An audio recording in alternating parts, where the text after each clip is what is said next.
Good evening, ladies and gentlemen. It is my proud privilege to bring to you Dr. G.V. Rao. Dr. Guduru Venkat Rao, Director of AIG Hospitals, is another such great legend. He's tall, he's dark, he's handsome, and if you rub him the wrong way, he's an angry young man. I call him young because he's much younger to me. Tall, dark, and handsome. The Telugu Amitabh, as he called it. I used to be maybe emotional and take things to heart, and I used to react very fast. So, you called your friend, अभी तो paradise का बिरयानी खिलाना पड़ेगा मेरे को. No, I'll tell you this part of the story actually. This is very interesting actually. The initial part of my schooling actually. Extreme care for the patient. I've seen him many times that in fact, a patient not doing well or something, he stays back in the hospital in the night, and next morning when I come and ask him what happened, he says, no, the patient was not well, I stayed back. And I find that nobody actually realizes the amount of time he spends caring for the patients, feeling for them. Of course, we have become extremely close. He is more of a brother to me.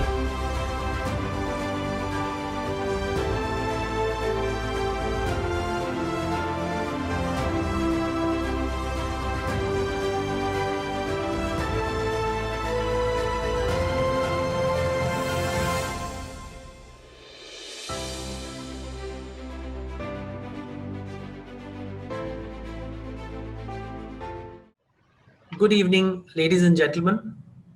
It is my proud privilege to bring to you our fifth session of Chat with the Legends. We've had some great chats, fireside discussions, if you like, with Dr. Dwadia, Dr. Palnivelu, Dr. Nageshwar Reddy. And I must say, I have personally been enthused by these great people's journeys in their life. I'm sure our next guest, our next legend, Dr. G.V. Rao, Dr. Guduru Venkat Rao, Director of AIG Hospitals, is another such great legend. He's a man who I consider not only as a friend, but also as a role model in my life. And I've tried to model my career and my hospital in a small way to what G.V. Rao and Dr. Nageshwar Reddy have done. So it is my proud privilege, ladies and gentlemen, to introduce to you Dr. G.V. Rao, Director of AIG Hospital, Hyderabad. I'm going to start this interview by playing a short video by Dr. Manu Tandon, Professor of Hepatology and Gastroenterology, AIG. Let's listen to what his views on the non-surgical side of G.V. Rao are. Good afternoon. I've been asked to say a few words not connected with the profession about Dr. G.V. Rao. Well, G.V., I thought, always, if he ever gets bored of surgery and medicine, which it looks unlikely, he's got an alternative profession. He's tall, he's dark, he's handsome, and if you rub him the wrong way, he's an angry young man. I call him young because he's much younger to me. So, there was a great demand in our professional cinema for these type of characters, and GV is a ready-made for that. And there's yet another point where he will suit into the entertainment industry very well, is that he's got an immense knowledge of screens, of transmission, of the various angles, what type of lights to use. So if any one of you needs someone who's a professional in the profession of acting, you know whom to contact. And if any one of you needs someone to help you out in your transmission for your conferences, GV is the right man. Thank you. Thank you, Dr. Manu Tandon. It's been a pleasure to hear this side of Dr. G.V. Rao's personality. Tall, dark, and handsome. The Telugu Amitabh, as he called it. GV, he calls you the Telugu Amitabh, the angry young man. Somehow I've never seen this side of you, GV. He says GV was a dangerous man to get into a debate with. वो तो गुस्सा हो जाता था और अमिताभ था वो. अभी थोड़ा बाल सफेद होने से मेरे को तो सफेद बाल नहीं दिख रहा है. But he says as he's mellowed with age. Is that true, GV? I thank you so much. Actually, at the end, I don't know whether I should say namaskar, woe before you. I'm really humbled by this, actually, Roy, by getting me onto this. Actually, I mean, it's you putting somebody on a legend side. Actually, I think you're taking you to some other level, which I'm not very sure that I'm deserve that position. Okay, fine. Thank you You so are much. modest, GV. You are modest. You deserve it, and more so because I hold you and Nagi in very, very high esteem. Thank you so much. I'm really touching. Actually, it make my eyes wet. Actually, Roy. Actually, thank you so much. Thank you. What Manu said was absolutely right. Actually, maybe I was. I mean, I used to be maybe emotional and takes things to heart, and I used to react very fast. But I think what mellowed me was actually people like Manu who have taught me.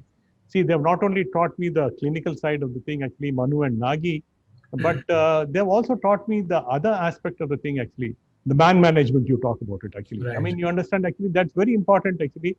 On one side, we feel that, I mean, being tough with the people could be a way to get the things done. That's what I personally feel.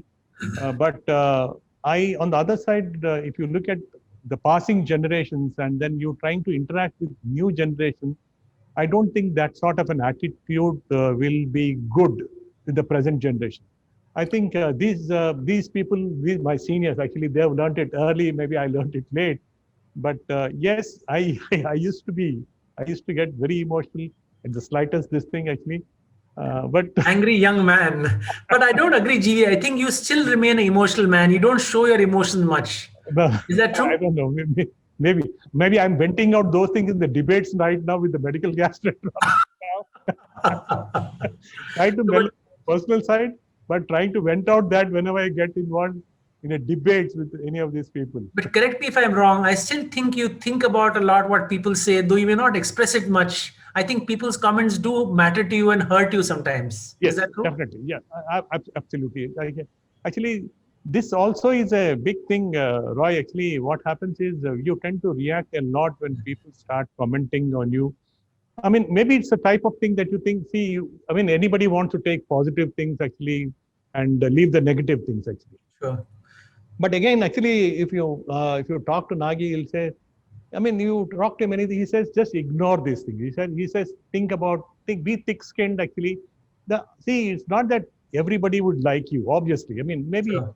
you're an absolutely an okay person if 70% of your circles like you and 30% obviously will not like you. I mean, there's no person on this earth, I'm sure, will be liked by 100% of the people around. Obviously, everybody has got their positives and negatives. I was talking to your wife Vijaya earlier as a prelude to this interview, and I don't worry, I didn't tell her any of your secrets that I know. But she told me GV is a man of very few words. Even at home, you don't speak a lot. Is that true? Yeah, what do you consider yourself? Do you think you're a quiet person who doesn't talk too much? Yeah, actually, basically, I know this is how we are brought up. Actually, Roy, actually, both from as a childhood. Actually, maybe it was not. I made friends, but like friends whom you socialize with every day. See, there are different types of friends that you have in life. Actually, there are some people who socialize every day, go out, sit together, talk together. I don't have that sort of a circle. You understand what I'm saying? Yeah, sure. So whatever circle that we have, I have very good friends across you. Friends like Roy, actually, I have actually. But it's not that like what people do who go around, sit down and chat and all that. So, you call me a friend. Abhi to paradise ka biryani khilana padega mere ko. No, but sometimes the perception may be that GV is a slightly arrogant person. He's a standoffish. I know it's not true. I'm close to you. I consider myself close to you. But there may be a perception in surgical circles that you are a arrogant aadmi hai. Yeah. Is that true? Do you ever get that feeling? Maybe right. Actually, that's what I'm saying. You know, some people, it's all how people perceive it. Actually, you understand. Actually, I fully agree with you that maybe some people believe that because especially the way you talk to some people, actually, and especially when you call spade a spade. Correct. You understand. Actually, I mean, I cannot be Nagi who can be diplomatic every time. Actually, call spade a spade, and then they become arrogant. Actually. So, correct. Absolutely right. You think you become thick-skinned with time, or you haven't yet? It still bothers you when people say something. It still bothers, but it has come down. Actually, as they become thick-skinned, it still bothers, but the reactions are less. Let's try and look at your childhood. Your father, I believe, retired as chief engineer of Andhra Pradesh State Electricity Board, and your mother, Vimala Lakshmi, was a housewife. Tell me about your childhood. You are the eldest of the siblings. My sister was the eldest. Okay. My sister was the eldest actually, and we have three brothers actually. Sister, she's married. She's settled actually in Hyderabad. She is married to an engineer, settled very well. My other brother is an engineer, and youngest one is a doctor. So we have two doctors in the family, and then an engineer, and the sister was married to an engineer basically. What is upbringing like? Uh, See, actually, I mean, today, when you look back, actually, it is not that we were living, I mean, absolutely, we call that a middle class family or a lower middle class family. Well, you went to public school. It can't be lower middle class. No, I'll tell you this part of the story, actually. This is very interesting, actually. The initial part of my schooling, actually, was in a school which is very close to my house. Right. Till about 6th class, actually, I was in a school very close to my house. Actually, that is when I think my father decided that these people are not getting adequate exposure. Right. And he has put me in the public school, even though it was very difficult for him to afford those days. I really know how difficult it is for those days, actually, what difficulties they have gone through. But I don't know, he has put me in that public school. And mind you, he's chosen English literature as my first subject when he put me into public school. And we were hardly conversant with English when we moved to the public school. And the first midterm exam that you have in English literature boomed, failed, Wow. absolutely. So my father, I told him the same thing. Actually, this is not I'm not even talking about English language. I'm talking about English literature. And I'm not even conversant with that sort of a high funda language that we have. Then he said, doesn't matter, go ahead. I think you'll get through slowly.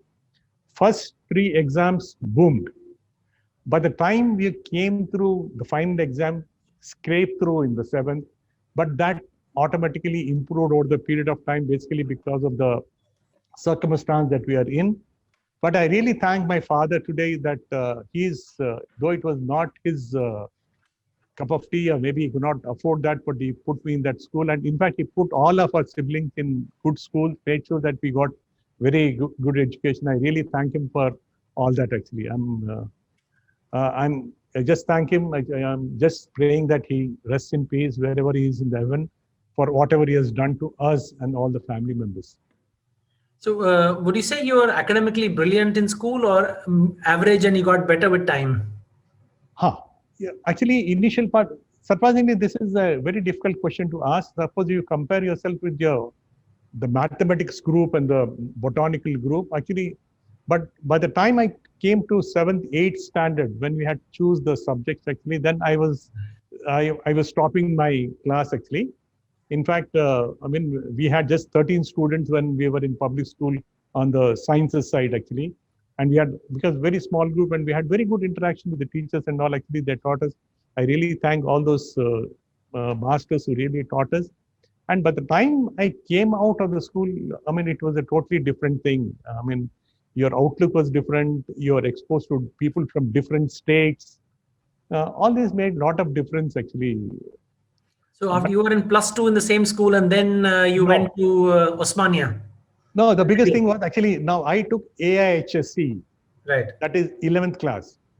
So when I took the medical entrance, I was 16. So actually I got through the entrance, but then the government said 17 is the entry, 16 you're not allowed. So then we had to go to the court and produce the AIHSC certificate, which says this 11th is equivalent to +2. And it took quite this thing for me to get into the medical school that time. And I believe at some point in the class. You're thinking of going to veterinary college at that time. Yes. Actually, is that true? Is that a true story? Yeah, absolutely. It's a very true story. What happened was, actually, I was not very sure, because we'll get into the medical school. The veterinary college results came in before. So I joined the veterinary college. I attended the veterinary college for almost about 3 weeks before the medical entrance results came in. And then I was very fortunate that I switched. Otherwise, I would have been a veterinary doctor. And you'd have, instead of AIG, you would have had AIV then, Asian Institute of Veterinary Sciences. You know, I'm not knowing you, GV, you would have been a world star anyway, whether in veterinary or gastroenterology. I think I attribute all that to the circumstances that which I am in right now, which are responsible. I think things would have been totally different. Actually, I mean, I'm not very sure. I just thank my stars that Destiny, things are destiny, you will call it, and the Yeah. rest is history. So, how was your time in Osmania? Osmania was very good actually. I was one of the youngest in the myself and a couple of other people had to go through this about age 16 and then so we are all treated like bachas in the class. Actually, we had people who did BSc, joined medical school, and some plus 2 people. So they used to call you as Baba, Venki Baba, and all. You understand? Actually, Venki Baba, is it? Chota bacha hai, chodo isko Achha. datte maar ke bita do. That sort of a thing. Yeah. Right. I really enjoyed actually. I topped the PPC. We had the pre-professional course. I mean, came out with flying colors. Actually, we had good rapport with all the students. I mean, my colleagues, friends actually, and then good this thing actually, and then. Lot of girlfriends in medical college. Yeah. Your wife is not listening. You can be honest. I've not told your wife when the interview is. I'm not very sure. So this is where you learn diplomacy from Nagi, I think. No, anyway, so from Osmania, after you finished MBBS, you went to Bangalore and you joined Victoria to do your MS. How was that? Why Bangalore? Yeah, actually, what happened was actually I did my senior residency for 1 year. That time we did not have the entrance actually. Then I went gave the examination in the PGI Chandigarh. Actually, I got selected for ENT. I was dead against actually. During medical final year, actually, I was more interested in cardiology and all actually. Then some of my surgical posting with my professor changed my attitude. Then I wanted a surgical specialty. Applied for general surgery in PGI Chandigarh, could not make it. And then that year we did not have the entrance in this, and we had this interstate quota between Karnataka, Tamil Nadu, AP.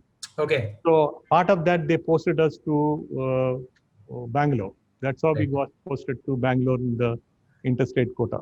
And how was your time in Victoria? Who were your role models when you were doing your MS general surgery? Actually, we had one surgeon by name Whittle. Actually, this gentleman was a British trained surgeon.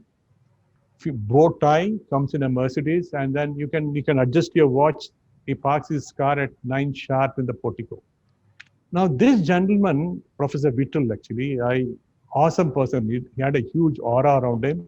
He was called the Surgeon General of Karnataka. Okay. You know what it means? That this gentleman is and can operate in any hospital in the state. Wow. He was given a status of Surgeon General of Karnataka. You understand? I mean, it's something we never hear of that actually. Absolutely, yeah. Phenomenal surgeon, actually.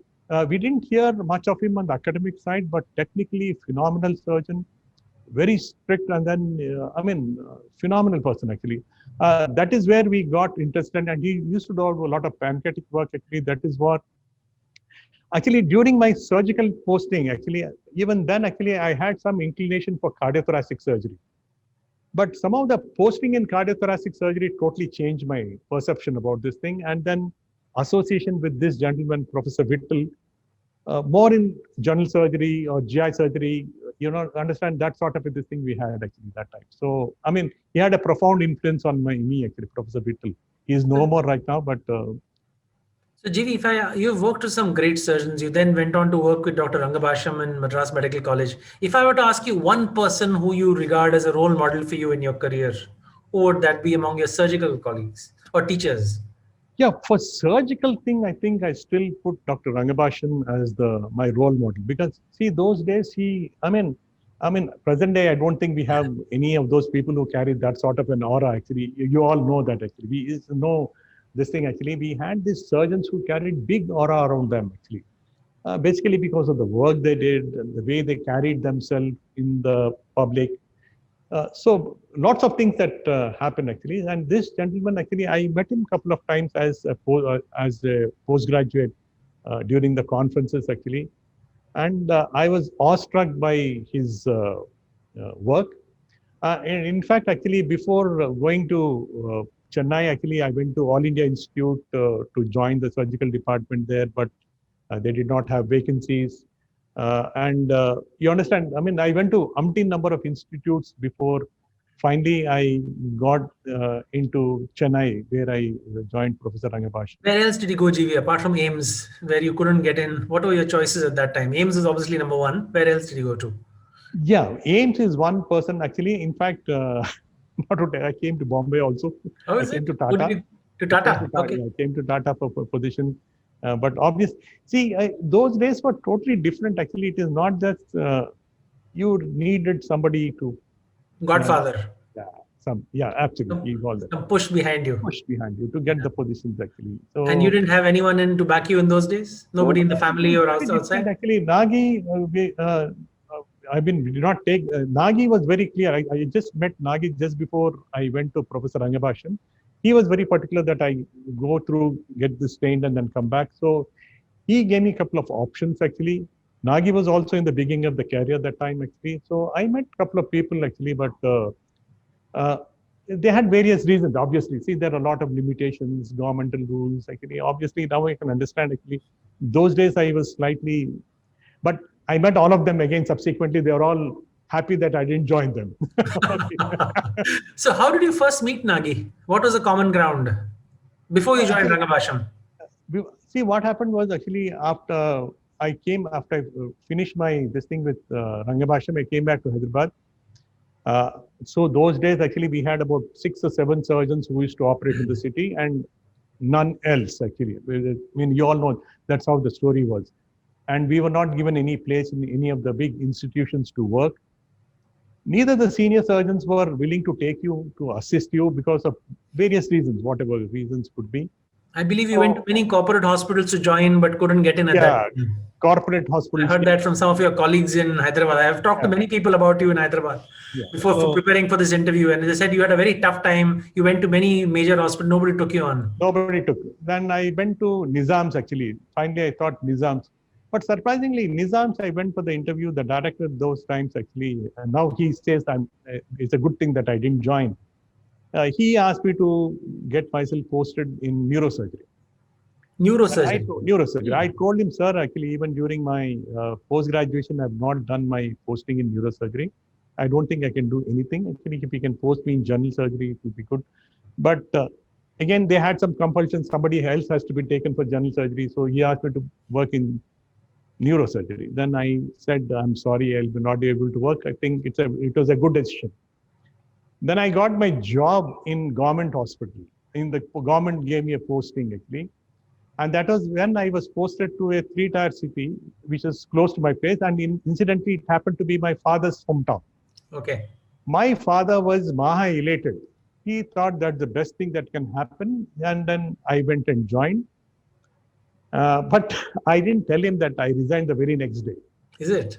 I didn't tell him that actually. And subsequently, he came to know somebody from the village saying thing, because they told him that this doctor doesn't come to the thing. Then he asked me, then I told him I resigned. He didn't talk to me for almost 6 months. Really? Because those days it was like you have a job, government job, they used to feel that it is a secure thing and then you can do the thing actually. So why didn't you continue there? I mean, see, you're posted somewhere else, like in a place they don't even have a theater there. You're doing almost like a PhD. I mean, initially the posting was such.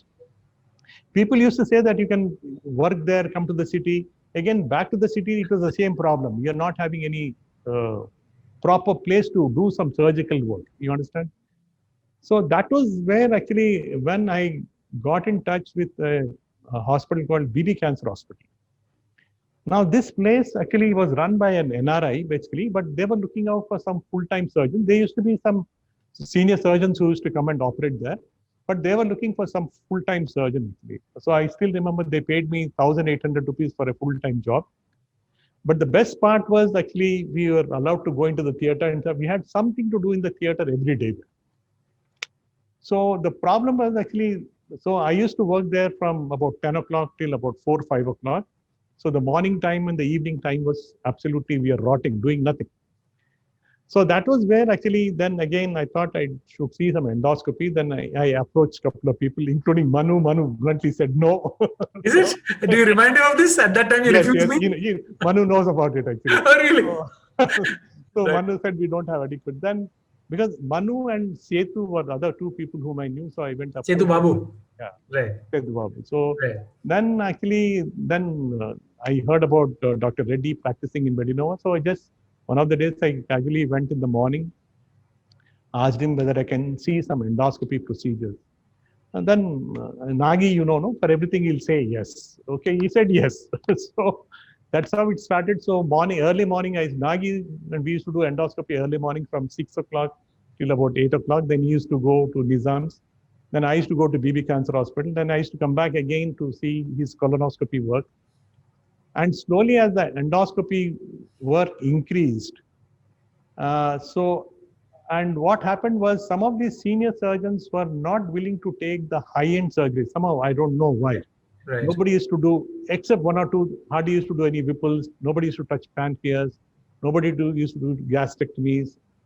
No pancreatic jejunostomies.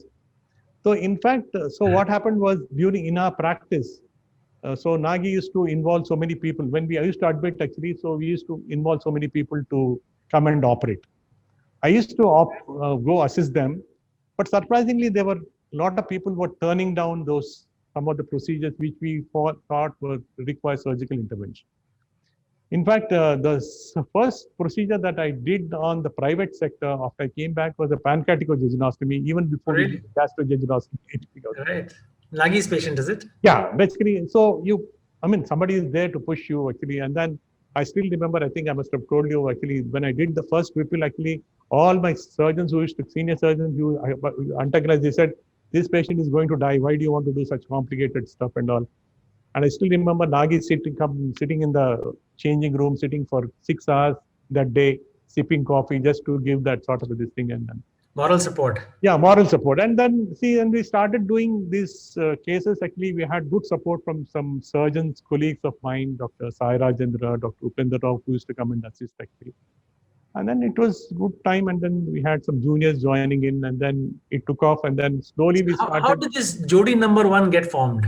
GV and Nagi, how did they come together and decide to work in partnership?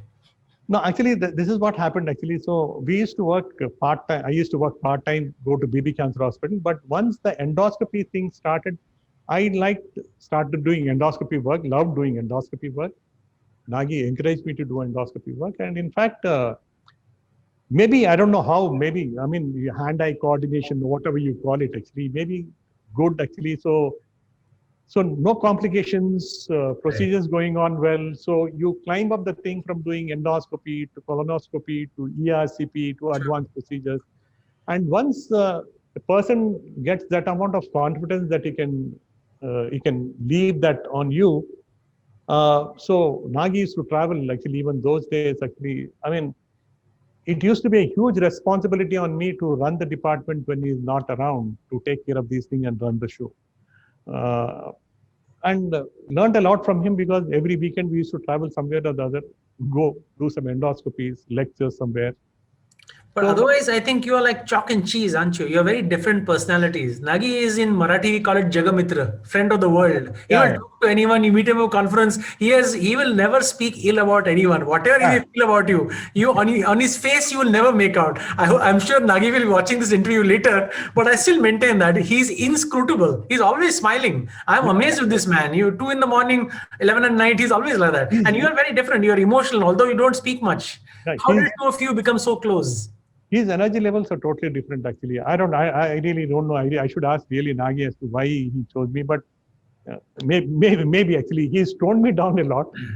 He told me not. Has he? But I really don't know. What gets connected is a $1 million question even today, actually.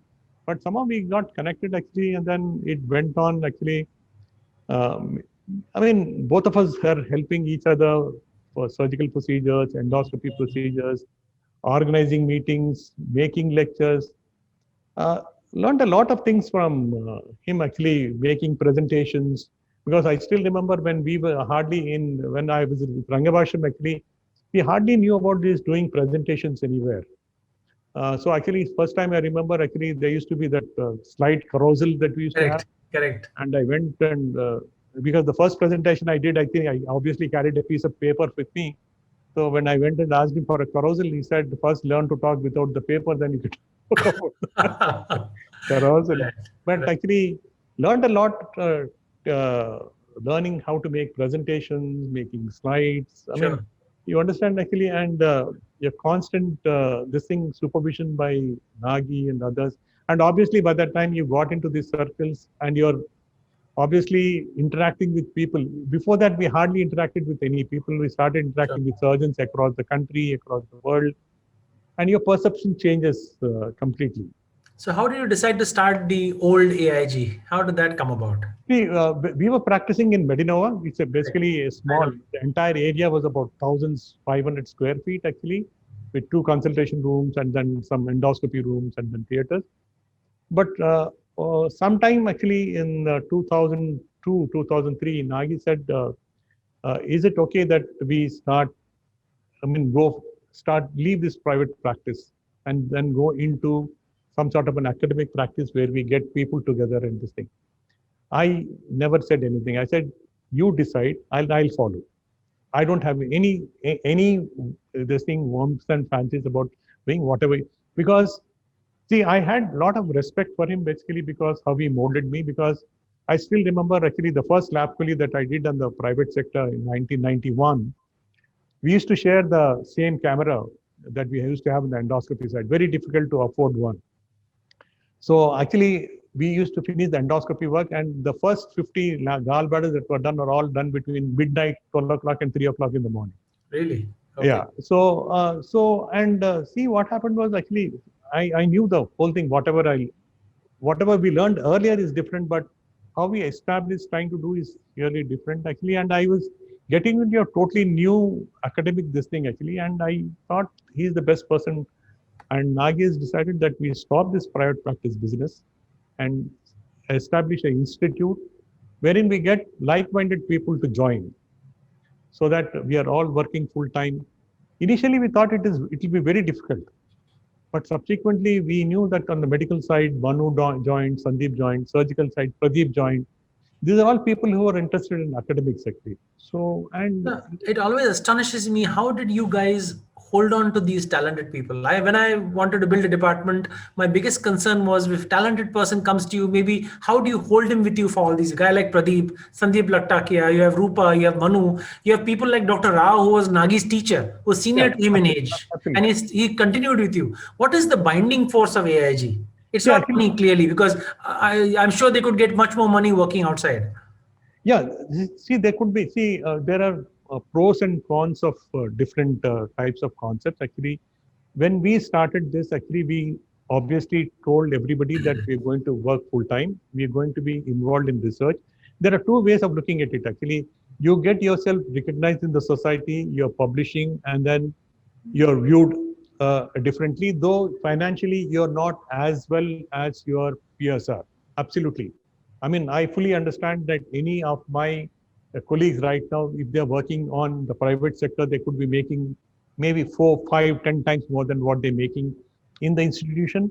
But the binding factor that seems to be the thing is all of them are involved in academics. They want to spend a lot of time in academics, research, and the kick they get of presenting, doing workshops, presenting, that is a big thing for academicians right now. Actually, that's what holds people even on public sector hospitals, some of the AIMS, PGI Chandigarh. I think it is that passion to teach, research, academics. I think that's what, even in the West, it happens actually. A lot of people, some people stay back to the public sector, some people go on to the private practice. So I But think, when you have such a group of talented individuals, aren't there ego clashes? Honestly. frankly speaking, yeah, there could be some difference of opinions actually in different ways actually. But again, actually, one binding factor, Nagi keeps this Right. thing actually. This Yeah, we have, uniform respect that everybody has for yeah, Nagi. and we have a person of that caliber sitting on the chair at the head end of the chair. And obviously, we have difference of opinions actually. Everybody expresses it actually. But yes, some of the concerns are obviously right. Actually, we are aging actually, and we also agree, myself and Nagi also agree that we have to change with the changing times. We do change actually. I mean, it cannot be the same as what was happening 15, 20 years back. Obviously, a lot of changes happened. the way people, the juniors move around is totally different from what we used to move around. Obviously, we have to change actually, and we have to give them those liberties actually. Nowadays, people talk of work-life balance. They talk these big phrases. What will I interviewed for a consultant job in our hospital, and people said, "How many Sundays would I need to come to hospital? Do I get a phone call at night? Will I get a percentage of the total income?" So the new generation maybe thinks differently than you and me. Academics is important, but they also want work-life balance. How would you address that? Yeah, this is very right actually. Actually, when we were working, actually, I mean, thanks to our families actually who never, they did have some issues, but literally actually, I'll vouch with Nagi that we used to work from almost sometimes 6:30 in the morning. It will go, used to go on to 2:30, 3 a.m. in the morning, and then we used to go, come back again 6:30. Because those days we are sharing the radiology department with other people. So a lot of issues actually. So we used to go late into the night, go early in the morning. We never actually, maybe that was the thirst to learn, and we did not have much resources. Whatever resources we had to put it back to get the equipment. You understand, it was very difficult actually. We managed with maybe one set of endoscope, one upper GI, one colon and duodenoscope, and one laparoscopy set. And I still remember actually that we still have that scope which Nagi used for the duodenoscope, which I also used. It literally, the half the scope which is exposed to the radiation is brown in color. Is it? You understand? And we didn't have, and surprisingly, the wear and tear with those scopes are absolutely minimal as compared to what I see right now. Yeah. Absolutely. The wear and tear that I mean, hardly ever, I never knew that the scope has to go for repair those days. That's because now there are I see that in my hospital. Once you have multi-users, you have juniors, you have residents, wear and tear is going to happen. Yeah. So I believe the old AIG originally used to be a hotel. Is that correct? Yeah. How did you take over that place? No, actually what happened was, actually we were initially attached to a small nursing home where we used to occupy about 80 to 100 beds, and we used to run our outpatient service in Medinova. Then surprisingly, what happened was, actually one of those calls, we had one of the chief ministers from the neighboring state. His wife had a lap. Karnataka, let me tell you, it was Karnataka. Yeah.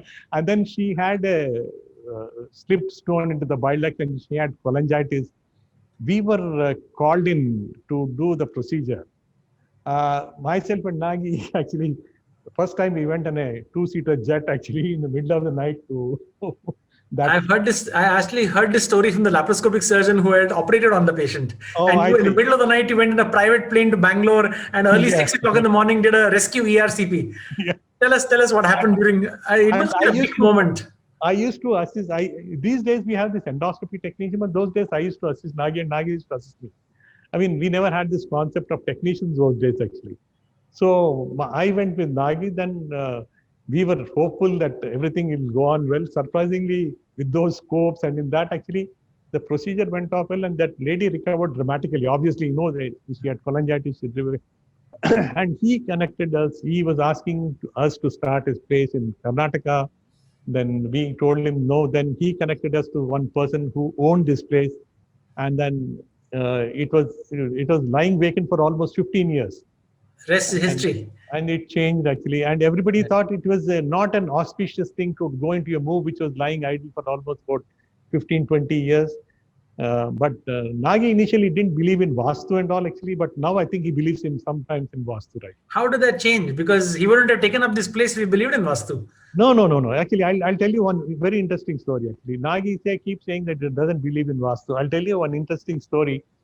When we had one of the workshops actually, when we had the new fluoroscopy machine that we brought in that old Medinova.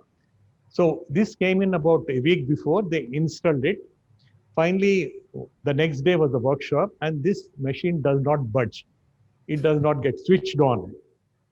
So we had one gentleman with us who came onto the theater and that endoscopy room, and he told us that the carousel, the console has to be moved from one place to the other place. And there was one cupboard at the corner of the thing, which he said it has to be closed. We were sweating that night. Morning, 9 o'clock, the workshop is to start, and this machine doesn't budge. Then finally we said, okay, do whatever you want. So we moved that console to that place. Then that bought a carpenter, closed this thing, cupboard. night, and surprisingly, 1 o'clock the machine got switched on. Really? Yeah. And mind you, I'll tell you, for the next 10 years that we practiced in Medinova there, Nagi never allowed me to open that commode. It was Really? it was closed. So I'm going to take a break for a minute and play you a 5-minute interview that Nagi has given. I've never heard him speak so much about anyone. So Anup, can we play Dr. Nageshwar Reddy's interview, please? So does he think I'm arrogant? Actually, I don't know. I should No. ask. That is. I talked to about 15 different people about you, GV, preparing for this interview, and this is the sort of thing that they said. This is impression, but once you get to know the man, you know that's not true. So let's play Dr. Nageshwar Reddy's interview, and we'll carry on this interview after that. I met GB almost 35 years back. In fact, in 1986, I was a solo gastroenterologist doing practice at the Medinova Center.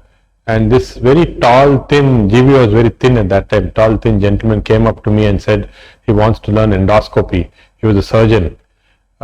Before that, several surgeons actually approached me because they wanted to do endoscopy. I was in practice at that time, not too keen. But when I met GB the first time itself, I realized there was some difference in him. There was this very sincere person, and we instantly, I took a liking for him. I realized that he was not like the ordinary surgeons who just came to learn and go.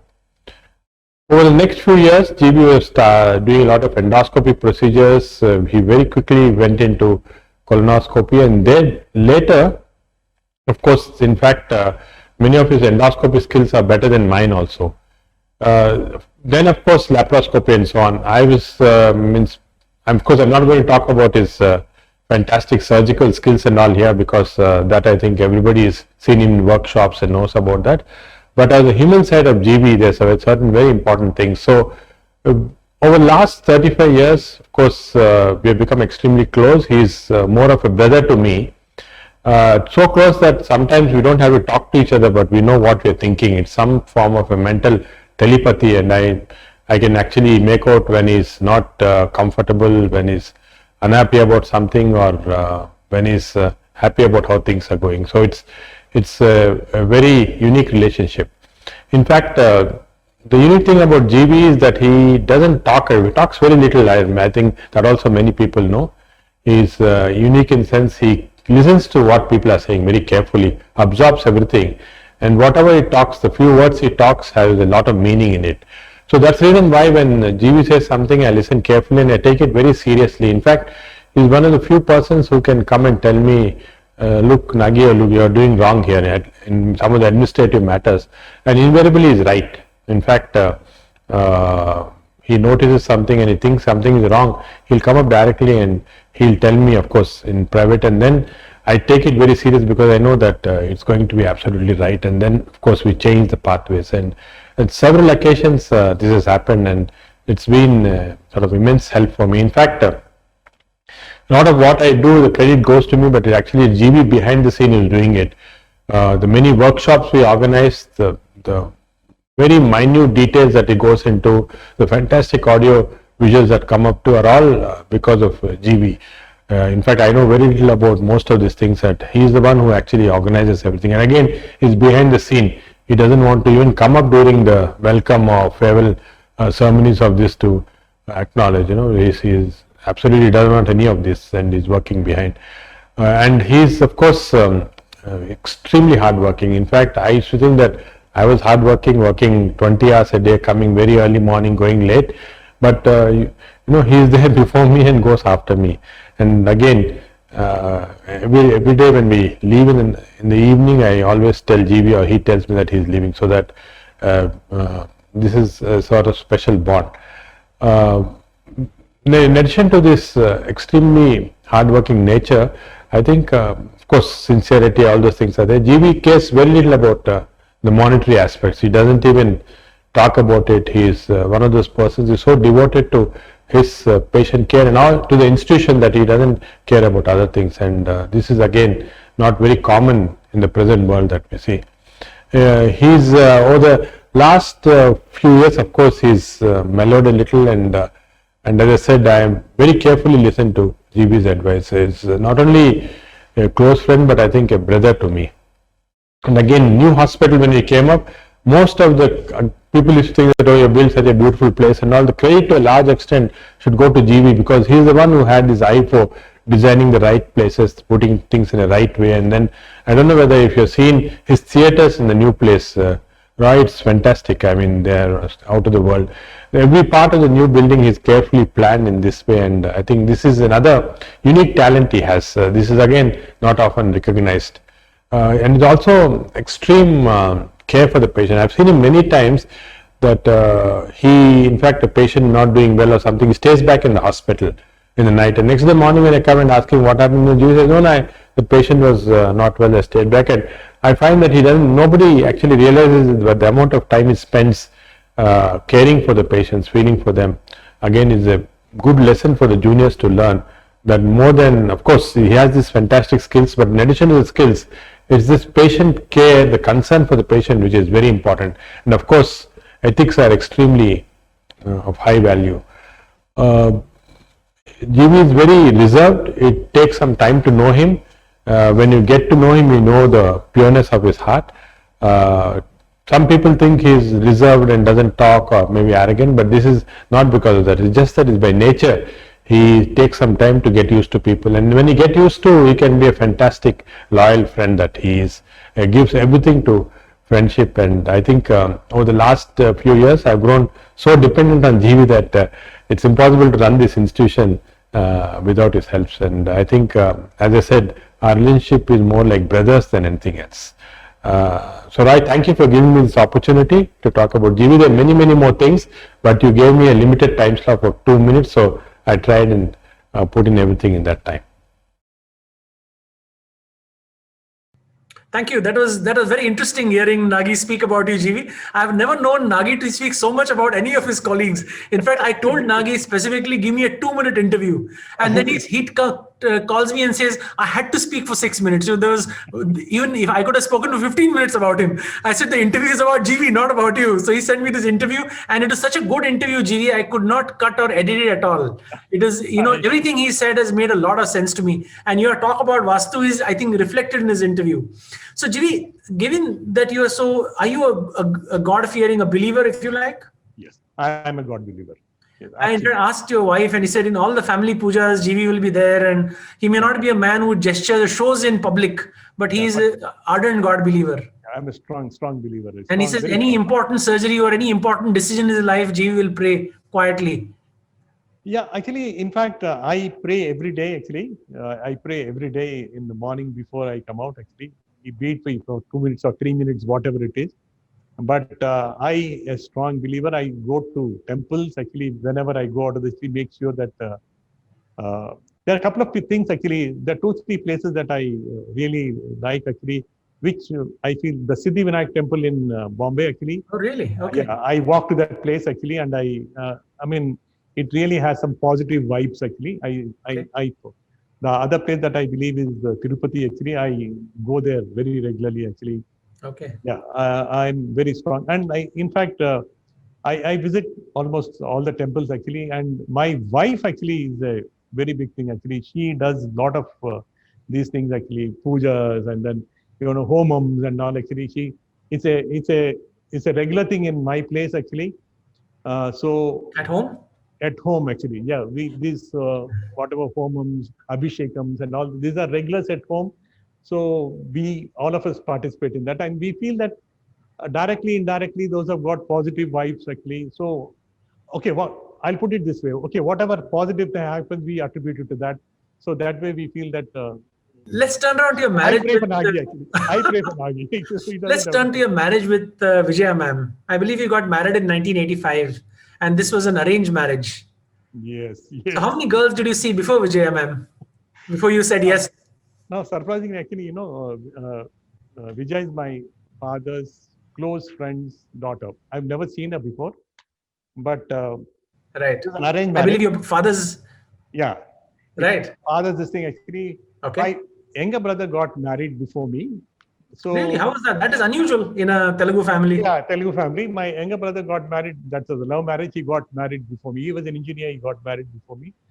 So once he got married, there was a lot of pressure on me to get married. Actually, I thought I'd finish my post-graduation and do the thing actually. Nothing in mind that we never had anything in mind about marriage those days actually. Then when this thing came up about this marriage actually, then my father's statement was actually very bluntly, he said actually, if you get married to this girl, I'll come for the marriage, otherwise I'll not come for the marriage. Really? Yeah, Wow. this was a blunt statement. And your father was a strong personality, is it, in your life? A very, very strong personality, very strong. And obviously, I knew that he had done so many things actually. But the best part is actually he knew this family very well as Right. to how they brought up that entire family actually. And it was their family was absolutely closely mimicked our family, culturally, Sure. financially. Sure. You understand a lot of things which, and my parents have been seeing my wife for ages. So they obviously thought actually she's the best suit, and I am absolutely concur with them today. Actually, the best thing that has happened in my life actually, because she I must ask her whether she feels the same way about you. She tells me that this man has always left home at 6:37 in the morning and come home at midnight. And 50 out of 52 weekends he's out of Hyderabad. Is that true? I know it's true, but still. Absolutely. Actually, once we got busy, actually, the initial part of the practice was actually we used to go to make some money outside the city. I used to go to a place called Ramagundam, NTPC hospital, twice a month. Then I used to go to other places, either lectures or this. And subsequently, with increasing academics, we started attending meetings actually. So it is like every Friday you're going out, and then Saturday, Sunday you're coming back. And you hardly have, actually, in fact, my wife keeps telling me that, have you ever gone to the other parts of the house? Actually, frankly speaking, actually, there are some places in the house which I have not been to also. So she keeps commenting on that actually, but. So the lockdown has been good to you. Then you have to travel outside Hyderabad. Stopped. I think your wife will be happy with the COVID virus. Actually, COVID has really made a lot of difference for us actually. And you have a granddaughter called Mihira, who's 5-year-old, and I believe you're a very doting grandfather. That's what your wife tells me. I think we hardly spend time with our daughter actually.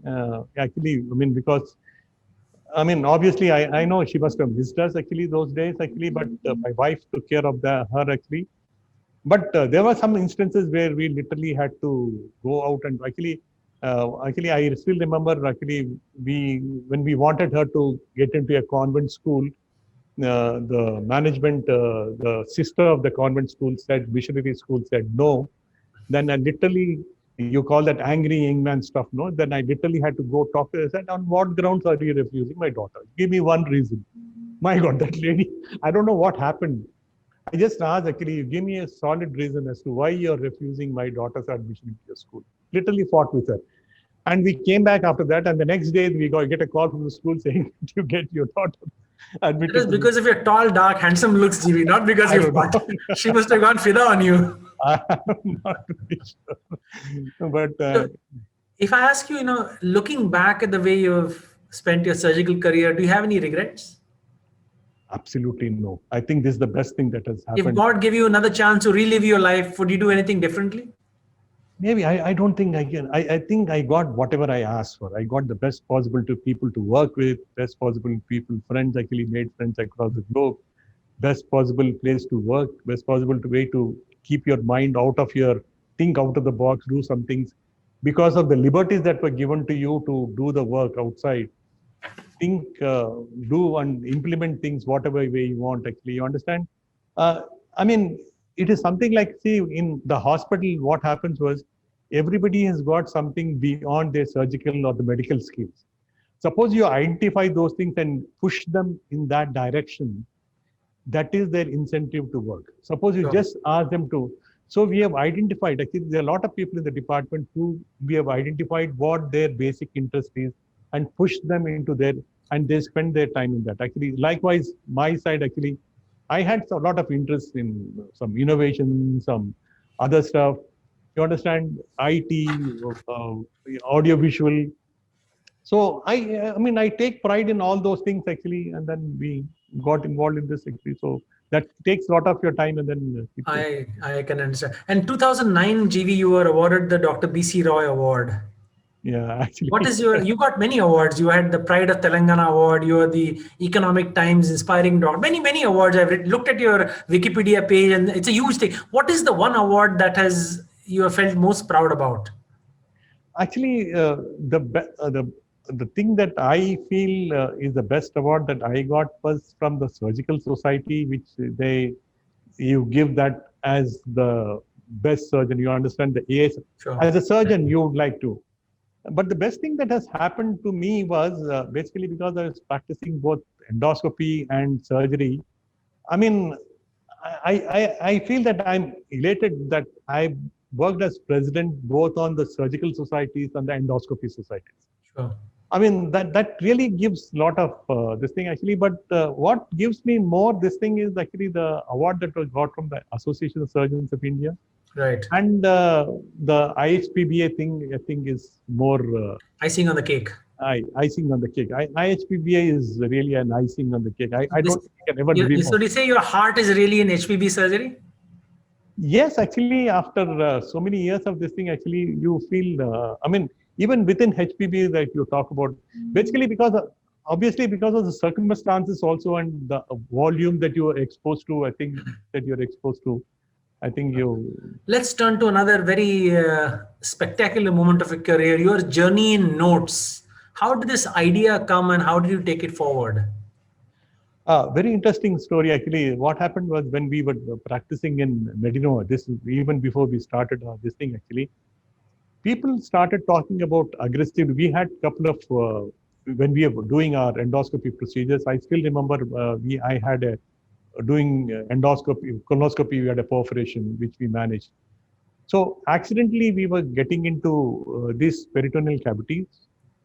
It used to happen, and then it is part and parcel of the copy, and because of the type of scope that we have. And one of those journeys that we had to have, actually then we thought anyway we're going to open this patient, we just go and run into the peritoneal cavity and see what happens. Once we got into those things, actually the vision was totally different actually. By the time we were doing aggressive ERCPs and all actually, then we thought why not we do something more than that actually. And by the time we had this endoloop that came in, and when we had this cord grasper came in. And one of those days actually, then after we got slightly more aggressive, then I talked to Nagi about it actually. They said that. Then before that, we thought we'd do some animal experimental work to see whether it really works or not actually. Then those days we did not have access to the porcine models, and also we bought some chickens, and then we did the first ever animal experiment we did was on the chicken to do that cholecystectomy, liver biopsy and all actually. So subsequently, one of those days actually, then we were looking out for an indication to do some procedure. Then we had one of these patients who came with extensive burns admitted in the hospital where it was attached to. And this patient had developed acute appendicitis. Then we were contemplating as to what to do about this thing. Actually, the management asked us to see the thing. Actually, then that was the time that I suggested Nagi that can we do this. Then obviously we told them that we are going to do an open procedure. We do a laparoscopy or open procedure, but we have got this burns on the thing. We can attempt this. Family consented. I mean, fortunately, those days we did not have so many of these legal issues and all. No ethics approval required in those days. All those things. So the family approved, and the procedure went on absolutely very well actually. But it drew a lot of criticism from various circles. I know actually when some of them presented with people used to talk, literally spitting into the peritoneal cavity. You understand this sort of comments we used to get. But we knew that this is going to change. Actually, fortunately, we were able to do, and patient did well. And then we were very sure that this thing is one thing that is going to take the world around. And there was a lot of criticism actually. In fact, when I went to the American College of Surgeons meeting, actually, they asked me to present about this. Actually, the college president actually told me that when the first lap chole was presented, actually, it was booed out of thing actually, and he literally did not come back. You remember that actually? I remember that incident. Yes. So the president actually, I still have that mail with me. He said, you're going to present this to the audience. Are you sure that you're willing to get booed out? Those days, we were not thinking beyond after this thing actually. We were not thinking of booing out. What is this actually? What is going to happen? Okay, some people may say, some people may say yes, some people may say no. But I really didn't get this concept of people you understand that negative attitude, hostility, yes. out of the team society, this sort of a thing. Correct. So I said, I don't have any issues. I'm going to present whatever data that you have. I went to US. I still remember. Went to the US. The previous day, the president called me again in the evening. He said, doctors, there seems to be a lot of enthusiasm. So we are moving this from the small hall to the main hall. Main hall, which is going to have huge amount of audience, and you should be prepared to this. And fortunately, Philip Morey was the person who was chairing the session. Oh, really? Yeah, the president told me. What a coincidence. He was the one who is going to sit here, he is going to chair, and you're going to present this. That day morning, I didn't go into that hall before that actually. I thought it was any other lecture hall. But that day when I went to the main hall, I literally had shivers. I thought this is going to be something different actually. You had a huge hall, almost about 5,000 people sitting in that hall. You've never seen halls like that before. And Philip Morey was there actually, sitting on the dais actually. Fortunately, one of those days I should thank my stars actually. Maybe I prayed well. Whatever it is actually. And in fact, you understand, you get a standing ovation after the presentation. You understand? Fantastic. And Philip Morey was really touched. And he said, it is a totally different audience today compared to what has happened when we presented about LabColli in 1990. Sure. About 8 to 10 years back. Right. So he was saying actually it's a totally different audience, totally different change in which people are perceiving and are accepting a change. So that was a real good experience. Fantastic. And after that, we traveled extensively showcasing this. And it really, it didn't really have that effect what we expected, but I'll tell you why. Actually, it is an industry-driven thing, Roy. Actually, I was closely working with one of the industry giants, myself and a couple of endoscopists. We worked on some real good instrumentation, which got published. Now, that is where actually I personally believe that single incision laparoscopy came in a big way. And then these people suppressed notes. Really? Yes. Oh, really? Deliberately. I've talked about this vehemently to the industry people. I asked them as to why you're shelving this project. They say no reasons asked. Oh, really? You get a single incision laparoscopic surgery, within they made umpteen number of instruments within short period of time, which obviously we know we all have had limitations. They thought, actually I personally believe they thought this is going to take time, whereas this is going to be a short term decision. Right. So you think it wasn't science, it was a commercial decision to clamp down on notes. It was a industry driven thing actually. Again, I'll positively say it was an industry driven thing to shelve those things. Right. That part. And obviously because of a lot of other things actually, and then single incision laparoscopic surgery came in. Right. But that we took it on the positive side, and then we started doing the transvaginal procedures. Correct. So that, the spin-off Why of all couldn't that. you and Nagi have developed it on your own? You had a big base, you had enormous contacts in industry. You could have developed notes on your own. Yeah, we have done that actually, but basically because we needed equipment. Right. We needed equipment for that actually, and we needed industry to do that actually. You understand actually, there is no way that we could proceed without doing that industry. So we started doing hybrid procedures now. You understand what I'm saying? Right. Hybrid notes. We did some gallbladders, but it used to take time. You understand? It is not that simple to do the procedures. So maybe history will look back upon this interview differently 20 years from now, and notes comes back. And we'll all say that man in Hyderabad had actually taught us this, and we didn't listen to him. Yeah, but now when you have many other things, you've actually developed an indigenous simulator, GV, along with the Indian Institute of Science, because simulators I have seen are being made by an Israeli or a Canadian company, which cost 3-4 crore rupees. And I believe that this indigenous simulator that you have helped, the prototypes have been tried in AIG, and they would cost around 50 lakhs. Is that right? Yeah, absolutely right. Actually, again, as a part and parcel, because we are trying to, Nagi is very, positive about all these things to get interacted with, associated with institutions of various calibers to be like I said, some people are interested in that actually. So we have to get people involved into that and put them into the project. And fortunately, we had this team which had come in to work with us actually. So we spent a lot of time giving them actually ideas. It had gone through umpteen number of modifications right now actually. And mind you, if you see, it's a mind-boggling thing. The latest version has got some AI incorporated into the thing, and it's very cheaper. You also have a very big basic sciences lab. As a hardcore clinician, you and Nagi are very much, and I believe you have about 30-40 PhDs working in your basic sciences lab. How did both of you get so passionate about basic sciences?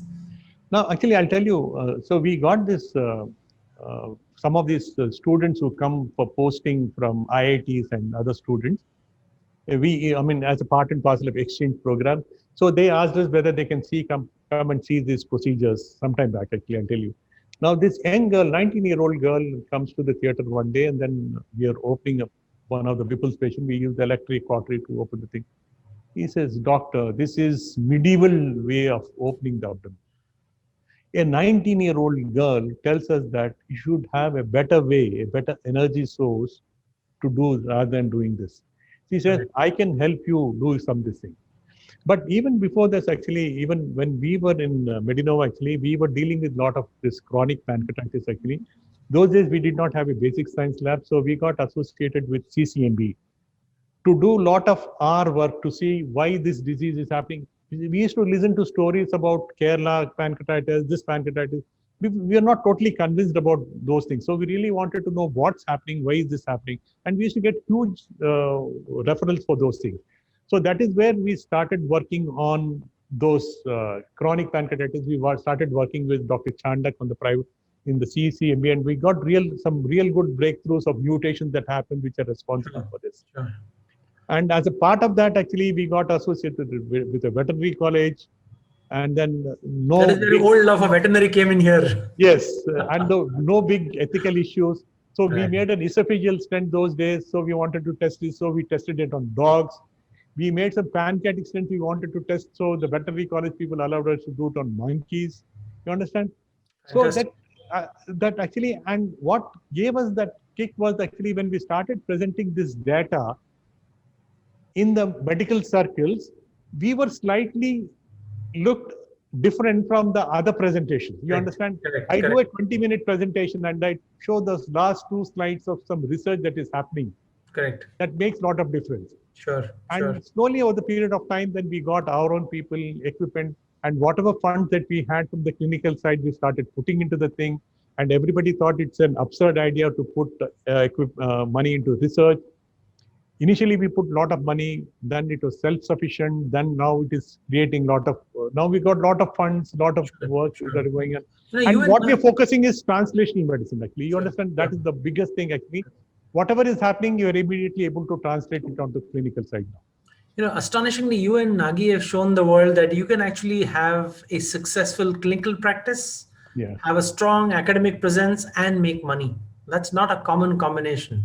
When people talk of teaching hospitals, people talk only of academics. They never look at research, grant. They don't look at private practice, money. And you three have shown actually that, this can be successfully combined without compromising one for the other. So, such a late stage in life, you and Nagi decided to start the new AIG.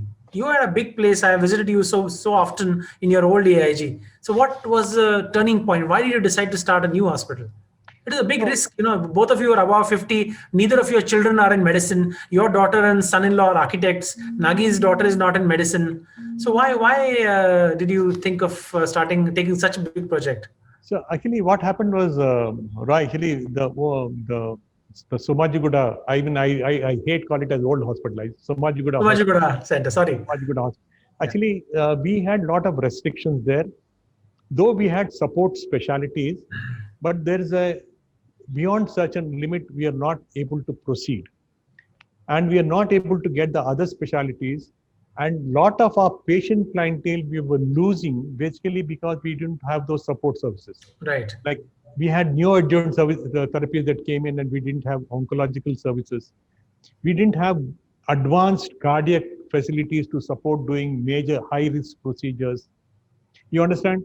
And we wanted other support specialties, and we were as a part of the practice that we developed actually. I mean, even there actually, I mean, in the Somajiguda hospital, from our practice, the cardiologists used to have about an OPD of about 30 to 40 people every day. Right, right. So we were losing a lot of those patients, and we used to go to, suppose we had some problem, patient had to be shifted to some other hospital. Sure. Or we had to get some other people to do this procedure. So we thought actually, though it was a small percentage, we thought actually, why not we take this, get other like-minded people to see if we can at this stage also expand and get those newer specialties into this thing. Big risk, transplant. Big risk at your stage, taking a big loan, big project, a lot of problems could come. Yes. So we initially we thought it would be very difficult because we were doing transplant, but not a full scale. Again, you understand what I'm saying? So we wanted, it's like we wanted an institute which had all the specialties. I mean, you understand, initially it was gastro, but now we want other supporting specialties. I mean, we're not talking about gynecology or any of those things. You understand what I'm saying? Sure. We're talking about GI, support pulmonology, nephrology, cardiology. Fortunately, I mean, again, it's luck, you call it, or the divine intervention, you call it. Actually, you know, I understand. Nagi might call it luck. I'll call it as a divine intervention.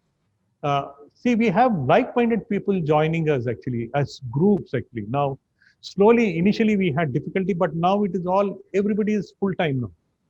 Yeah, and everybody is full-time.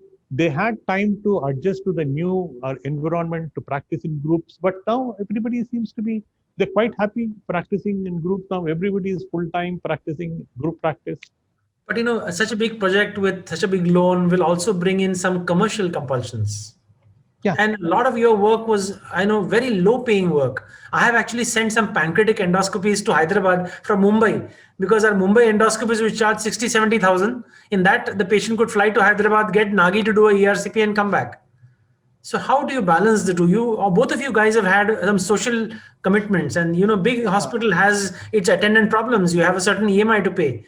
So there are compulsions in charges. How would you handle that? See, two things actually. One is actually the goodwill that is generated over huge, not 2 decades of practice actually has translated very well.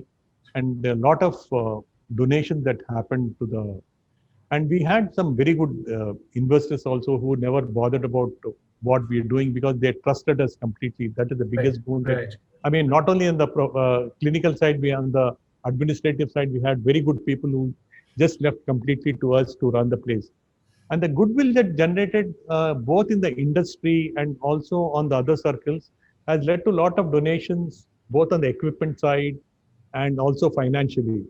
So that is a big boon to us as compared to the other people who must have taken who would have lot of pressure to run the institutions actually. Sure, sure. And the other thing is actually people working full time makes a difference actually. Now the other people also started getting involved in research right now.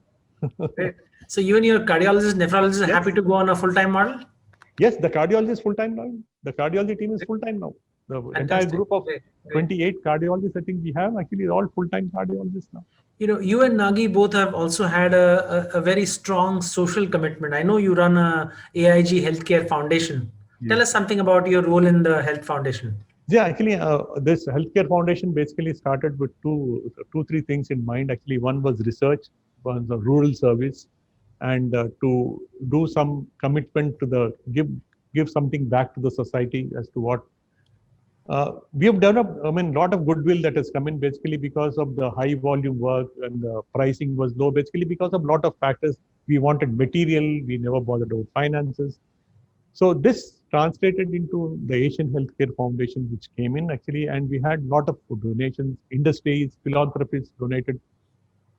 And the AHF basically started on that, Asian Healthcare Foundation.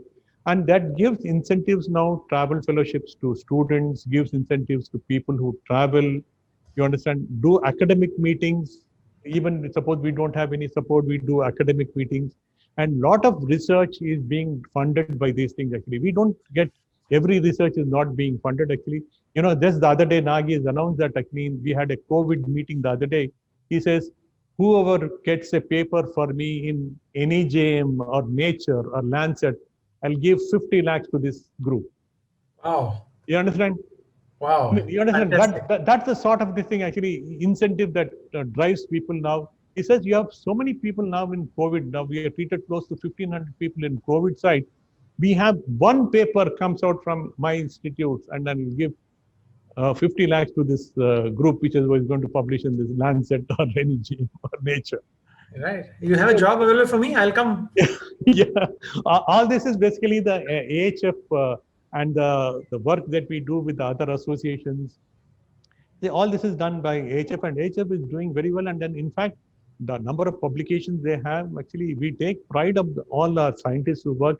And in fact, we interact with them every week. It's mandatory that all the consultants meet, brainstorming session. So we relearned anatomy, the physiology, biochemistry from lectures. And then, though most of the thing goes over the head, but at least something gets into the mind, and then we give them some ideas, and they think it's absurd, but they work on it. And the islet cell transplantation is a part of that actually. With so many, facets of your personality, I've seen that you personally are very active on Facebook. No, actually, I'll tell you something actually. This digital media thing, actually, I don't handle the thing personally. Okay. Frankly speaking. Right. Yeah, still person. It's a friend of mine who does it actually. All he does is just ask me to share the thing actually. But I tell him very, very clearly that what I want actually. So he says, I know you very well. You don't have to bother about it. So he just posts it actually. So I spend some time, maybe about half an hour, 45 minutes looking at what the things are. I like the negative comment that come in actually to, the positive things which are. And I believe you're an avid swimmer. Vijaya madam was telling me that prior to COVID, 45 minutes, most days of the week you would swim.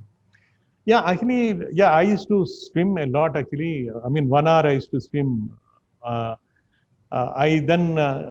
Because to keep yourself fit actually, then we had to do some cycling, some walking. The COVID time, I put on almost about 4 to 4 kilos of weight, and then again started walking. Now I lost weight again. A good thing actually. But swimming is a passion. I like swimming. Actually. You're a technology buff. Manu was telling me that, every transmission, you are as good as any professional who will guide somebody during transmission. Where do you get into technology?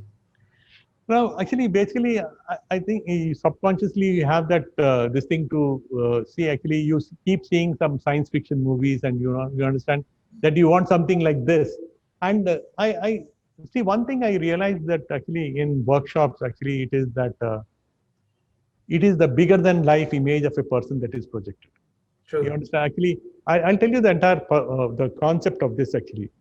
If any of these Hollywood, Bollywood stars are seen on a small TV or a mobile, they won't have got so much of recognition. Correct. It is that they're projected on a bigger screen. You understand actually, and then and you do something different on a bigger screen. And how you do it, you learn it from the movies actually. You understand? True.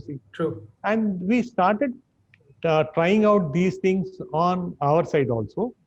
Basically, the visual perception of having a stages and having high quality transmission.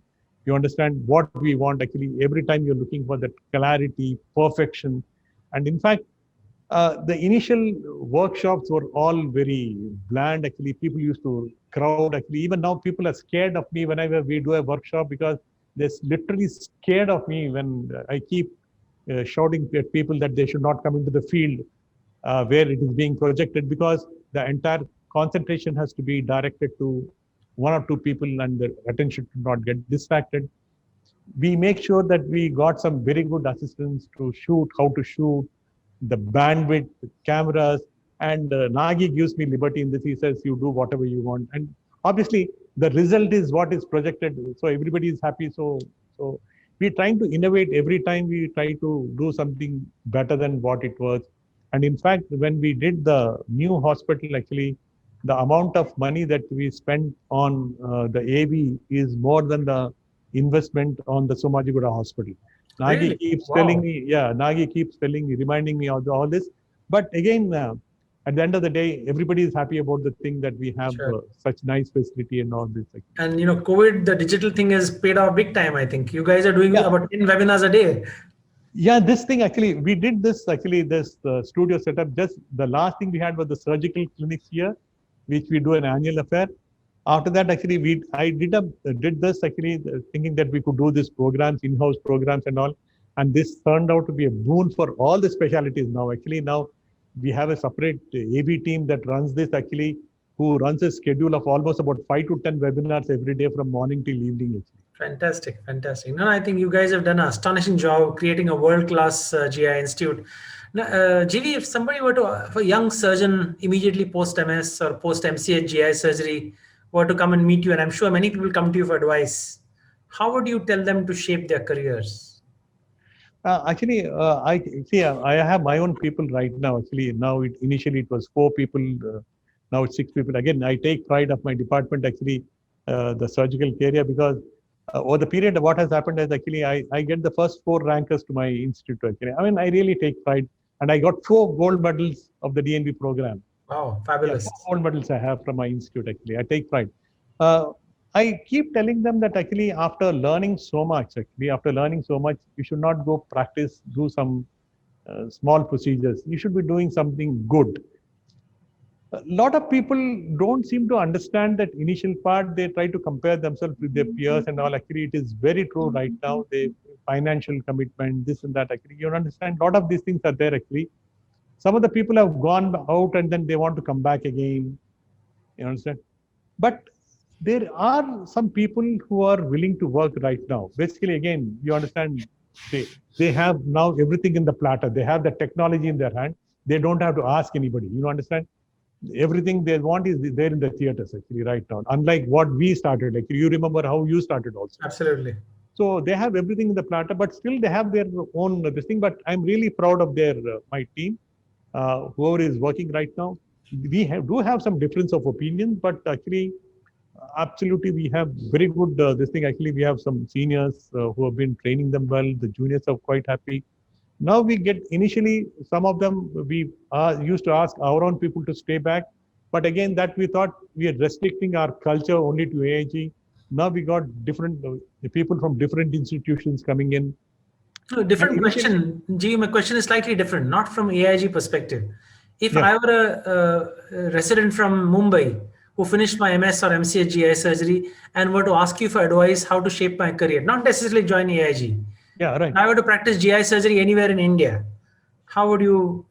Yeah, actually, in the present day circumstances, actually, I strongly believe that you have to get associated with the medical gastroenterologist. There is no two thoughts about this. You cannot practice surgical gastroenterology independently. It has to be it's a give and take. I mean, basically, we all have to know that it's a give and take. But GV, not many people are like Nagi. You will see that most medical gastroenterologists like to work in silos alone. Very rarely they will. How many partnerships in India do you know where medical GI and surgical GI are a team? Very few, because it doesn't happen that way. Agreed, but you understand actually now the Roy. Actually, what happens is the perception of the people also has changed. Now, how many of abdominal pains come to you directly right now? True. You understand? No, I accept your logic, but it's in the real world, it doesn't happen, GV. It doesn't happen. Actually, you don't understand. Actually, so we have. I mean, even now, actually, I mean, pure gastroenterology, surgical gastroenterology. Suppose you want to practice HPB surgery, you want to practice. Obviously, a lot depends on your medical counterparts. Obviously, over the period of time, you might get a reference. I mean, on your own, that's okay. But for an youngster to start, I think it's absolutely difficult actually. In fact, I were to go on and tell you that medical gastroenterologists don't even like surgeons to do endoscopies. 90% of them would say you should not be doing endoscopies. Yeah, that's a different story. Actually, I fully will agree with them. Actually, initially, they feel it's a competition for them. They're threatened by that. I personally feel, not every surgeon wants to do an endoscopic ultrasound or AV. Correct. They just want to do an upper GI endoscopy or a colonoscopy just to help them do the procedures. Correct. This actually and especially when practicing in a periphery, they want to do some endoscopy. So I think, see, it happens in US. Actually, now Sages has got an official program tied up with AIG where then they train a surgeon in endoscopy with us, and they post them in. See, so basically, what happens is actually I can understand the medical gastroenterologist concern about this, but I think at least some centers are training it. Some people may not like it actually. No, But why I think Sages, ASI in India has an endoscopy training for surgeons. I have been sort of spearheading this. I think Dr. Zahir from your institute was doing this. We Yes, have yes. conducted more than 25 programs across the country to train surgeons. And I think if you're going to do a procedure like a esophageal diverticulectomy or a achalasia or a laparoscopic AR, you must be able to do your on-table endoscopies. Yeah, It's on-table part of surgical endoscopy, yeah. training, like it is in the US or England. Yeah, it is a totally, suppose if surgeon wants to totally practice endoscopy, that's totally different. Yes. I mean, that's an individual choice. You understand? True. But majority of the surgeons who want to do endoscopy are not want to practice endoscopy, but they want to help their procedures. But if a surgeon is totally interested in endoscopy, actually we know a lot of people who have totally changed their profession from absolutely. surgery to endoscopy. They're passionate of, and you name the surgeon who started endoscopy, use Nib Suhendra, you understand? Yeah, I mean, all these people are basically all surgeons actually. They all switched totally their practice actually, and then Costa Magna actually switched. He used to do a lot of laparoscopy work, changed completely to endoscopy side. So it is basically depending on how much time you want to devote to endoscopy. I think if somebody is interested, please let them continue their career in endoscopy. And where do you see your vision for AIG in the post GV and post Nagi era? Neither of your children are in medicine. How do you see this hospital in 2035? See, what happened was actually we already identified subtly people, the next generation people. We've talked to those people, taken them into confidence, given them the thing to see what they're going to be in future. And we are sure that they're going to be part and parcel of the AIG mainstream decision making. So slowly over the period of time, subtly the messages are going in. Slowly we're giving them jobs to see how they handle the thing. Sure. And we're trying to see how they are working on this. So slowly the management skills are being passed out, and then we are trying to identify the limitations, positives of different people, and a lot of them we talk to their families, themselves individually. You understand, on various specialties to see how this has to be taken to the next level. So what kind of legacy do you think you want to leave behind? What would you like to be remembered as? 20 years down the road, if people look back and say, oh, there was a GV Rao in AIG, what would you like to be remembered as? I don't think, see, our seniors were remembered, our generation will not be remembered. I'm sure that's not true, GV, you're being modest. You will be remembered fondly, but if I were to ask you on a personal level, what would you hope to be remembered as? What is your legacy you would like to leave? Yeah, legacy behind is actually, I mean, gastroenterology and GI surgery as a specialty. We are thankful that a lot of support came in, that we are able to do something to that specialty, and then we made some mark basically because of the procedures, research in it actually, and which was recognized. So basically, I mean, we are quite happy about that impact that AIG has made as a team towards GI surgery and GI medicine. And we hope that we're going to make similar impact on the basic science. What Nagi and me believe is actually the day we stop practicing clinical medicine, it doesn't differ us from doing the basic science work. I think still we can spend our time in the basic science, do some lateral thinking, and maybe work in the basic science department for some more time. Maybe we can. And Nagi, from what I know of him, is an extremely astute man. Yeah. He is an astonishing combination of academics, clinical skill, and entrepreneurial skill. Yeah, and I'm sure he would have given a lot of thought to this, knowing him. And he's obviously picked the best foil in you. I'm sure he must have thought long and hard, because before meeting you, I think you probably spent more time with Nagi than his wife has spent in his life. Actually, and vice versa. I'm sure Vijaya Madam says the same thing. Yeah. Actually, in fact, we used to spend more time in the hospital. Actually, me and Nagi used to spend actually more time together actually than with the families actually. But yeah, I think that is one thing that has led to better understanding between two people. And in fact, Vijaya madam told me that when GV and Nagi are talking, many times they don't even need to speak to each other. Just by their body language, they know what each other is thinking, or when they are upset, or when they are angry, and they can. Is that true? The telepathy between you? In fact, Yeah, Nagi mentioned this in the interview. yeah, I think Nagi, I mean, both of us understand actually. I can read Nagi in and out now, actually. You understand? I can, and he reads me also, actually, obviously. And whenever we're sitting, actually, obviously, his body language tells me this is yes, this is wrong. Actually, I can take that, and I know what to push in and what not to push in, actually. So, So but you sometimes made actually, Vastu compliant. That I have learned. Remaining, I don't know. yeah, sometimes I am more pro this thing. I put my this thing very vehemently. Actually, just recently we had one very interesting issue wherein I was very this thing that this has to be conveyed to these people this way. I said because this is going wrong. So yeah, I thought it has to be conveyed very sternly. That is my perception. I may be right, but so we had a meeting with that group actually, and the way that whole thing molded was absolutely, and everybody came prepared thinking that it would be a very stern this thing that would happen. But surprisingly, the whole thing went from one side to the other side, that nobody felt that it was a stern instructions being given, but No it was acrimony. more a friendly this thing that was, I mean, you understand. That is the beauty of Nagi, I think. He must, I'm sure, got the message across very clearly, very yet clearly, yeah, maintained very good relations. yeah, those things are, I mean, you see, some of those things are inborn actually, but I suppose sometimes I personally feel you cannot say yes for everything, like Nagi says actually, you understand? But does he? I think Nagi can equally be shrewd himself. Yeah, absolutely. He's not a He'll man who take things lying down. He knows what he wants in life. yes, and he'll make sure that that is implemented. Correct. He'll get Absolutely. implemented, but the way he gets it done is different. Yeah, I think he does it in a very subtle, nice manner without offending the person opposite, which is a great. Particularly now, you got such 200 doctors, 1,000 staff. Yeah, It's a management is a huge skill, I think, and I think we don't learn that in medical college. I think it's one thing we don't know. Finance, management, we are useless in that. I think you asked GV to do a Whipples, he'll much happier do that than sit in a board meeting and address staff.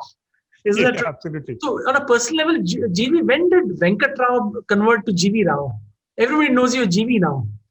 Actually, I'll tell you some interesting story. Actually, see, we had. I mean, I don't know whether this person listens to me or not. Actually, Yeah, go on. see, when we used to practice in Medinova, I used to have my namesake who used to practice 2 floors above, same name. Venkat Rao. Yeah. Oh, really? Okay. And in fact, actually, sometimes actually some PA patients used to come to me and then they used to go, because I did not have a big board that time actually. So this gentleman had a big board, so they used to go there. So that was the time that I decided that the name has to change. So something different. So abbreviated from Venkat Rao to GV Rao. And that name is stuck since, is it? Because Yeah, everybody in the surgical fraternity in India knows you as GV. Yeah. When I read Guduru Venkat Rao, I said, my God, this guy's Venkat Rao. I've been calling him GV all these years. Well, what are you called by Nagi and Manu? What do they call you? Nagi calls me Venkat. Venkat, is it? Okay, even in a meeting, public meeting? Yeah, he calls me Venkat actually. Okay, and Manu and Rao sir? Actually, but everybody, I mean, my nickname is family circle, they call me Raman. That's my nickname. Raman. Oh, really? Yeah, family name it is Raman. But on the professional side, it is GV Rao, that is popularly known actually. But GV, most of the people call me as GV now. But the very close people, the hospital, Nagi and all, Nagi's family, my Venkat is the usual thing actually. Yeah. And do the two families meet? The Rao family and the Reddy family? We do meet, but not that very this thing, because obviously because of the work pressure here, hardly any time. No, the meeting would have to be in the AIG cafeteria. See, Nagi is traveling, myself traveling. I mean, hardly any time, but we do make it a point to meet somehow and then make up for this. Fantastic. And I believe that you actually offer your wife help in the kitchen on Sundays sometimes. No. You at least offer. You don't do much, but you at least offer it. I can offer that actually. And she was telling me you're a big fan of action movies. Telugu, Hindi, English. Is that true? What are your favorite movies? Actually, I like. I somehow I start these science fiction movies. Like a lot actually, because I usually take clips of those things and put it in my presentation. I've heard your lectures many times.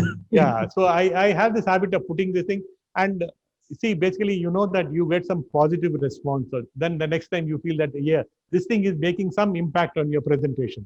So you Sure. try to make that actually. So that's how I run through. Sometimes I just fast forward the movies and run through to see if there's any particular movies. But right now I have uh, some very good people with me actually, like Satya and others actually, who tell me that this movie has got some clips which you can use actually. Oh, really? Okay, Satya. Yeah, and Is it? Oh, very good. Yeah, now they know my taste now. So whenever they say something, actually, they take that clip out and send it to me. So Excellent. What kind of food buff are you? You are a biryani man, or what are you? yeah, Indian food, Chinese, or continental, or Telugu? Hyderabadi biryani. Hyderabadi, acha. Uh, and it was, in fact, I was a Coke drinker actually. I mean, I used to literally consume a lot of Coke. Now I stopped actually. In I fact, also drink Coke, but I put something else in it with that. no. Actually, when we used to meet together, actually, a group of friends used to meet actually late night. It used to be late night dinners with me, Nagi, some radiologists, some other surgical colleagues. The dinner used to start at 11:30, 12 in the night and go on till about 3, 4 in the morning. Really? Where would you Yeah, sit? these are beautiful moments that we used to have actually, and all of us used to love that age. Obviously, used to love that Hyderabadi biryani food, and this used to be a regular feature those days. Actually, at least once a month we used to meet. Actually, And what was the joint? Which joints would you go to normally? You go out in Old Hyderabad? no, we used to have a couple of Golconda Hotel was the place we Okay. used to meet. Okay. Actually. Nice. The Nice. Green Park was Nice. one place we used to meet actually. Right. A couple of these places we used to meet, and then really it was really those very good moments that we used to have. We really long. Even now we go out for dinners actually with all the colleagues and all once a while. Whenever Nagi feels actually that we have some time, actually we make sure that we just go have some dinner. Excellent. Good things actually, but now biryani is come down, but still. I like the biryani made at home. Fantastic. So No, we already spent an hour and a half, GV, and I feel just chatting with you. I think initial plan was to do 60 minutes, but I could spend another hour chatting with you. It's been an astonishing journey of your life. You're somebody that I admire, I idolize, and you're a role model for me, GV. If I can achieve 10% of what you and Nagi have achieved, I think my life would have been fulfilled. Thank you for spending Saturday evening with us. I really appreciate your time that you spent and all the help from Satya, Nagi, Manu, and everybody else. And I especially want to thank Alchem Virgin Noah, Anup Sharma, Mr. Patak for their unflinching support. And I hope that you will be with us and keep guiding us and taking us through the journey in surgical gastro later in life. Thank you once again, GV. Thank you so much. Thank you so much. I'm humbled actually. I'm humbled, Roy, actually. More than a friend, actually, your brother to me. Actually, Nagi is my brother. You are the brother to me. Thank you so much for taking me on this. I'm really thankful for you. Thank you. It's my proud privilege to have you. And I hope you'll continue guiding us in the years ahead. Thank you so much. Thank you so much. Goodbye.